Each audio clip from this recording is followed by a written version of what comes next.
আসসালামু আলাইকুম everyone, welcome to my Facebook page. কী অবস্থা, সবাই কেমন আছেন? আশা করি সবাই অনেক বেশি ভালো আছেন। আলহামদুলিল্লাহ আমি ভালো আছি।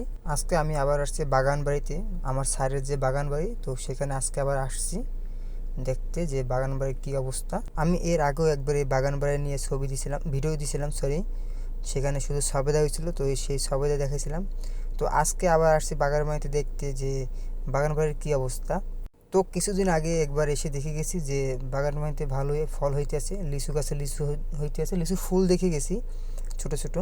তারপর আম দেখে গেছি, তারপর লেবু দেখে গেছি, তারপর যে আমবুল ওইটাও দেখে গেছি। তো বেশ কয়েকদিন আসা হয় না, মাঝখানে বৃষ্টি হয়েছে। তো আজকে আবার চলে আসছি যে বাগান বাড়ির কী অবস্থা সেটা দেখতে। তো আইসে দেখলাম মার্শাল্লাহ সব ফলন ভালোই হইতে আছে। এই দেখতে আছেন যে লেবু কী পরিমাণ লেবু হয়েছে, শুধু একটা গাছই মোটামুটি সব ফলই ভালো হয়েছে। এদিকে আম তো মার্শাল্লাহ অনেক আম হয়েছে। দেখেন এক একটা আম কত বড়, প্রত্যেকটা গাছই আম হয়েছে, অনেক আম হয়েছে। এই আমগুলো তো অবশ্যই রাখা যায় না, অবশ্যই এই জায়গায় যে চোর আছে গ্রাম বাড়িতে, বাচ্চারা ওরা চুরি করে নিয়ে যায়। তো এই জন্য এই আমগুলো রাখা যাইতেছে না। এর আগের বছরও নাকি অনেক আম হয়েছিল, তো চুরি করে নিয়ে গেছে আর কি। তো এবারও অনেক আম হয়েছে, দেখেন কত বড় একটা আম হয়েছে। ওই পাশে প্রত্যেকটা গাছই কম বেশি অনেক আম হয়েছে। এই যে আমগুলো দেখেন ভাই, লাল টকটকে আম। তো এই আমগুলোর নাম হচ্ছে যে বেনানা আম। আমি যেটুকু জানি, শুনছি আমার স্যারের কাছ থেকে, এইগুলোর নাম হচ্ছে বেনানা আম। এক একটা আমার ভিডিওতে অনেক ছোট চিনে, কিন্তু সামনে অনেক বড় বড় চিনে। আমি দেখছি এগুলো, মানে খুব ভালো লাগে এই আমগুলো। আর এদিকে যে আমবুল গাছে প্রচুর পরিমাণে আমবুল হয়েছে, আমি আমবুলগুলো খাইতেছিলাম।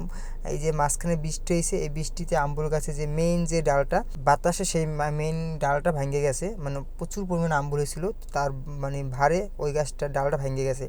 আর যে আপনাদের লিচু দেখাইছিলাম শুরুতেই, তো আমি কিছুদিন আগে আমি আমার স্যারে আইসে গেছি, তো তখন দেখে গেছি যে লিচু গাছে ভালোই লিচু হইতেছে। কিন্তু এবারকে আইসে দেখতেছি যে আপনাদের লিচু গাছে যে লিচু, মানে এইগুলো কেমন জানি ফাইটে ফাইটে যাইতেছে, ফাইটে পড়ে যাইতেছে, আর ভিতরে পোক হইতেছে।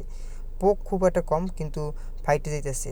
এই দেখেন আম্বুল গাছটা কীভাবে পড়ে গেছে মাঝখানে, মানে বড় যে ঠালটা, ওই যে মেইন যে মাথা ঠালটা, ওইটা ভেঙে পড়ে গেছে। অনেক আম্বুল হয়েছে, অনেক ভাই, অনেক পরিমাণে আম্বুল হয়েছে। সব কিছু মোটামুটি ভালো হয়েছে। এই যে আম, আম্বুল, লিচু, তারপর যে এদিকে আবার তারপর কী বলে লেবু, সব কিছুই ভালো হইতেছে। তো আলহামদুলিল্লাহ সব কিছু ভালো হইতেছে। এখন শুধু টেকলে হয়, চোরের হাতে না পড়লে হয়, এই হচ্ছে কথা। তো যাই হোক, সবাই ভালো থাকেন। আর যাই যদি আমগুলো টেকে পাকে, তাহলে আমি আবার একটা নেক্সট ভিডিও দেবো। তো সবাই ভালো থাকেন। আসসালামু আলাইকুম, আল্লাহ হাফিজ।